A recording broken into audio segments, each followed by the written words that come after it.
जय श्री कृष्णा। राधे राधे। आपका स्वागत है मीनू भक्ति कथा चैनल पर। आपका दिन शुभ और मंगलमय हो।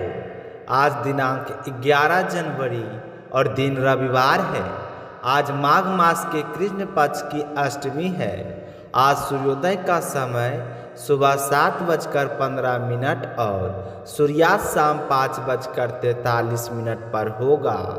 ब्रह्म मुहूर्त सुबह 5:27 से सुबह 6:21 तक रहेगा। अभिजीत मुहूर्त दोपहर 12:08 से दोपहर 12:50 तक रहेगा। वहीं राहु काल दोपहर 4:24 से शाम 5:43 तक रहेगा। तो आइए सुनते हैं माघ मास कथा का 8वां अध्याय। बिंकुतल के पुनः पूछने पर यमदूत गंभीर स्वर में बोले कि तुम्हारा प्रश्न साधारण नहीं है, यह आत्मा की यात्रा से जुड़ा है। यद्यपि मैं महाराज की आज्ञा से बंधा हूँ, फिर भी तुम्हारे प्रेम के कारण धर्म का रहस्य बताता हूँ। जो प्राणी अपने शरीर, वाणी और मन से कभी किसी जीव को पीड़ा नहीं पहुंचाता, उसके लिए यमलोक के द्वार नहीं खुलते। हिंसा में लिप्त मनुष्य चाहे कितने ही यज्ञ, तप और दान कर ले, उसकी गति शुभ नहीं होती, क्योंकि अहिंसा ही सबसे बड़ा धर्म है। वही सबसे बड़ा तप और वही सबसे बड़ा दान है। तो ऋषियों ने कहा कि हे महाराज, जो मनुष्य अपने भोजन के लिए जल, स्थल या आकाश में विचरण करने वाले जीवों की हत्या करता है, वह कालसूत्र नामक घोर नरक में गिरता है। वहाँ वह अपने कर्मों का फल भोगता है। मांस, रक्त और पीप ही हमारा उसका बाहर आहार बनते हैं। हिंसा करने वाले अगले जन्म में अंधे, काने, लंगड़े और दरिद्र और रोगी होते हैं। इसलिए जो इस लोक और परलोक दोनों में सुख चाहता है, उसे किसी से भी द्वेष नहीं करना चाहिए। जो अहिंसक होता है, उसे किसी प्रकार का भय नहीं सताता। जैसे सीधी और टेढ़ी सभी नदियाँ अत्यंत समुद्र में मिल जाती है, वैसे ही सभी धर्म अंत में अहिंसा में समाहित हो जाते हैं। ब्रह्मचारी, गृहस्थ, वानप्रस्थ और सन्यासी जो अपने अपने धर्म का पालन करते हुए इंद्रियों को वश में रखते हैं, वे ब्रह्म परलोक में जाते हैं। तो जो कुएं, तालाब, बावरी और प्याव बनवाते हैं, वे कभी यमपुरी नहीं जाते।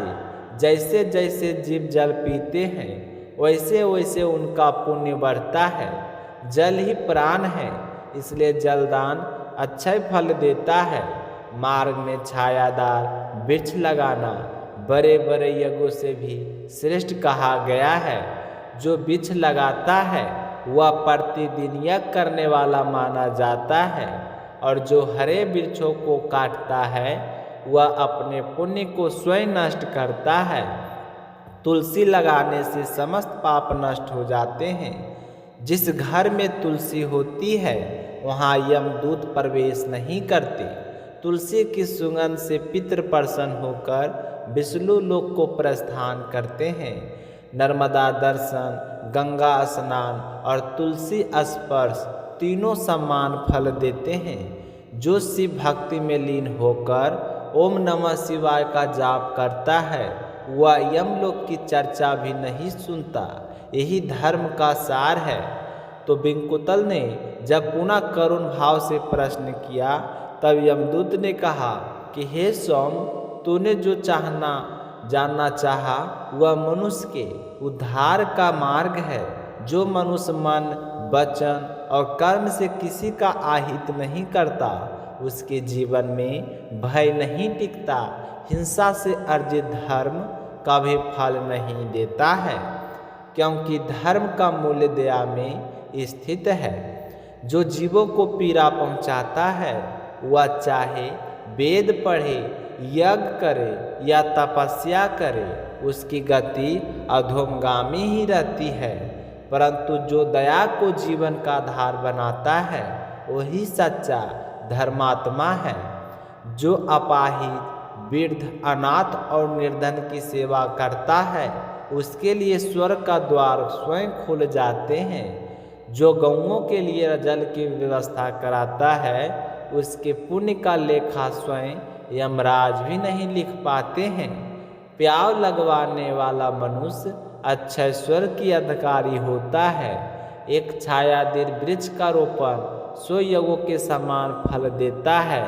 तुलसी का एक पौधा लगाने से 1000 आम और 100 पीपल लगाने का फल मिलता है।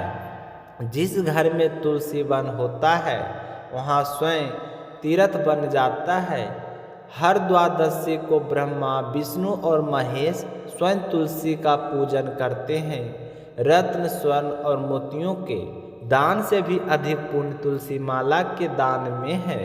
जो नर्मदा से उत्पन्न शिवलिंग की पूजा करता है, जो वन या पर्वत के स्वयं प्रगट शिव की आराधना करता है और जो प्रतिदिन ओम नमः शिवाय का जाप करता है उसके लिए यमलोक का मार्ग कभी नहीं बनता। शिव पूजा से बढ़कर पाप करने वाला कोई कर्म नहीं है। जो शिवालय स्थापित करता है वह शिवलोक का वासी होता है। जो ब्रह्मा, विष्णु और महेश के मंदिर बनवाता है वह वैकुंठ को प्राप्त होता है। माता पिता, देवता और अतिथि का पूजन करने वाला मनुष्य इस लोक में कीर्ति और परलोक में ब्रह्मलोक प्राप्त करता है। यही कर्म का सिद्धांत है, यही जीवन का सत्य है। तो इसी के साथ यह अध्याय समाप्त हुआ। तो प्रेम से बोलिए विष्णु भगवान की जय हो। आप कथा सुन रहे थे मीनू भक्ति कथा चैनल पर। तो आप सभी को इस चैनल पर हार्दिक अभिनंदन है और इस चैनल पर आप लोग चैनल को सपोर्ट ज़रूर करें ताकि इसी तरीके हर कथाएं इस चैनल पर आपको सबसे पहले सुनने को मिल सके। जय श्री कृष्णा, राधे राधे।